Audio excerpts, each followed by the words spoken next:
The Islamic Republic of Iran, a nation of over 88 million people, a civilization stretching back millennia, and a geopolitical heavyweight whose influence radiates across the Middle East. For over 3 decades, one man has stood at the apex of its complex political structure: Supreme Leader Ayatollah Ali Khamenei. He is the ultimate arbiter of state policy, the commander-in-chief of the armed forces, and the final word on all major decisions. But what happens when that era ends? This is a thought experiment, an exploration of the forces that would be unleashed and the questions that would demand answers in the hours, days, and weeks after the second supreme leader in the Islamic Republic's history is no longer there. The moment the news breaks, a carefully choreographed process, outlined in the Iranian constitution, is supposed to swing into action. Officially, the responsibility for choosing the next supreme leader falls to an 88-member body of clerics known as the Assembly of Experts. They are elected by the public, but all candidates are vetted by another powerful institution, the Guardian Council.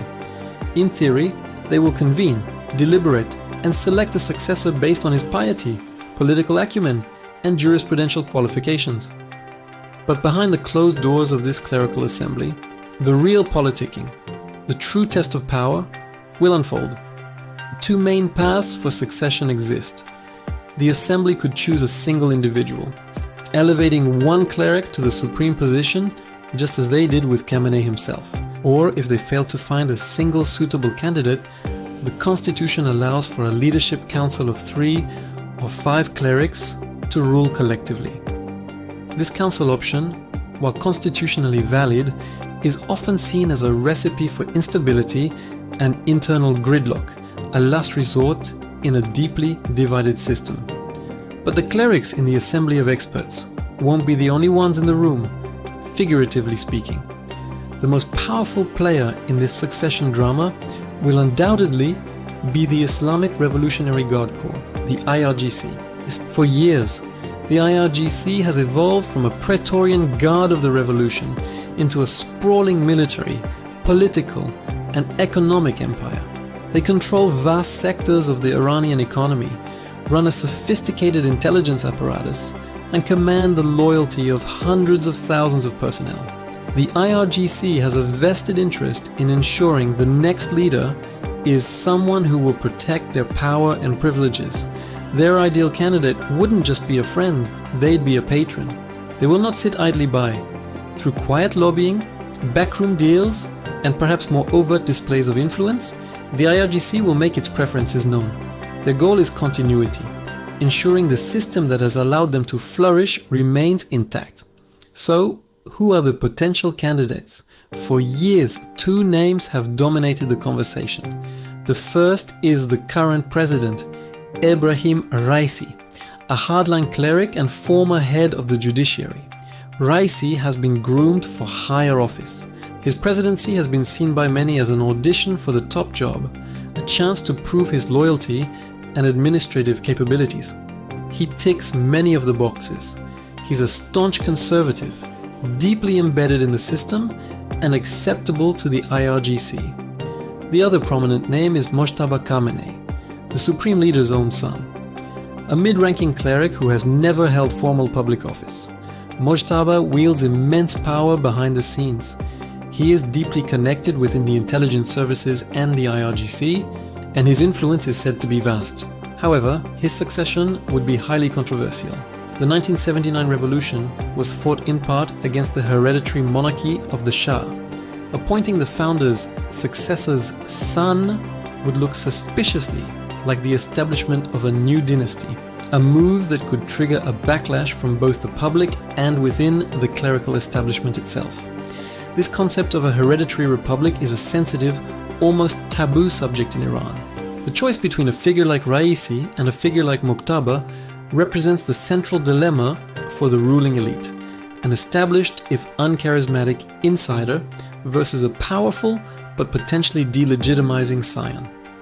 The outcome of this contest would signal the future direction of the Islamic Republic, whether it will double down on its current conservative trajectory or morph into something new, perhaps a system where the clerical facade gives way to more direct rule by the security apparatus.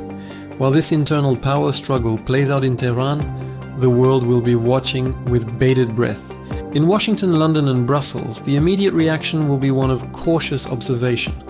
Western intelligence agencies will be working overtime, trying to get a read on the internal dynamics. Policymakers will face a critical choice: to reach out to the new leadership with an olive branch, perhaps hoping to restart negotiations on issues like the nuclear program, or to increase pressure, hoping to exploit any internal divisions. The United States, in particular, would have to decide whether this moment of transition represents an opportunity for a diplomatic reset or a moment of maximum vulnerability to be exploited. Closer to home, the reactions will be far more immediate and visceral. In Israel, Iran's arch-nemesis, the military and intelligence services, would be on their highest alert. They would be watching for any signs of instability within Iran, or conversely, any attempt by hardliners to project strength by lashing out at Israeli targets, either directly or through proxies like Hezbollah in Lebanon. A leadership change in Tehran could be seen as a window of opportunity for preemptive action, or a moment of extreme danger. In the Gulf Arab capitals of Riyadh and Abu Dhabi, Iran's main regional rivals, there would be deep anxiety. For years, they have been locked in a cold war with Tehran, competing for influence across the Middle East.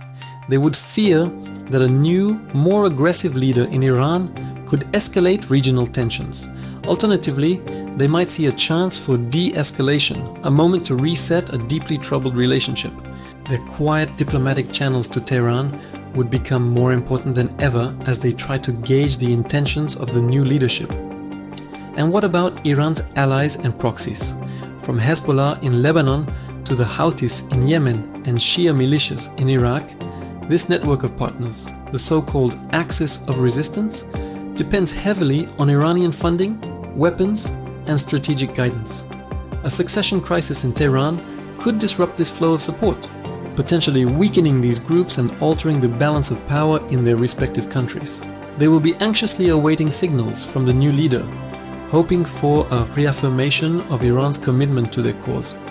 A new supreme leader might prioritize domestic stability over foreign adventures, forcing these groups to adapt to a new reality. Looming over all of this is the question of Iran's nuclear program. For years, Iran has been steadily advancing its nuclear capabilities, enriching uranium to levels far beyond the limits set by the 2015 nuclear deal.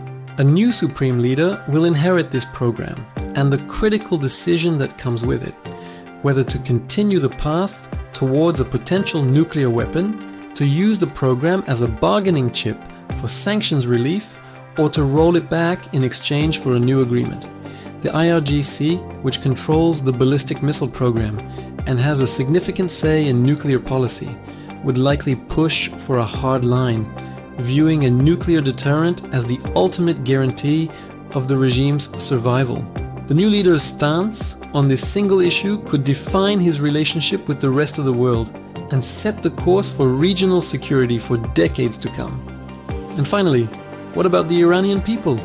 Decades of economic hardship, exacerbated by international sanctions and domestic mismanagement, have fueled widespread discontent.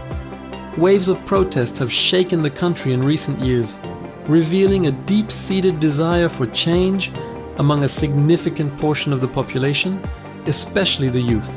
A leadership transition could be a catalyst. Some might see it as a moment of weakness in the regime, an opportunity to pour into the streets and demand fundamental reforms. Others might be paralyzed by uncertainty, waiting to see who consolidates power before making their move. The response of the security forces to any potential unrest would be the first major test for the new leader. A brutal crackdown would signal a continuation of the old ways, while any sign of hesitation could embolden protesters. The death of a long-serving autocrat is always a moment of profound uncertainty. In the case of Iran, the stakes are uniquely high. It's a hinge point for the future of a major regional power, the stability of the Middle East, and the global non-proliferation regime. The complex interplay between the assembly of experts, the powerful IRGC, Rival politicians and a restless population will determine what comes next. The succession will not be just a political process. It will be a battle for the soul of the Islamic Republic, a battle whose outcome will ripple far beyond Iran's borders.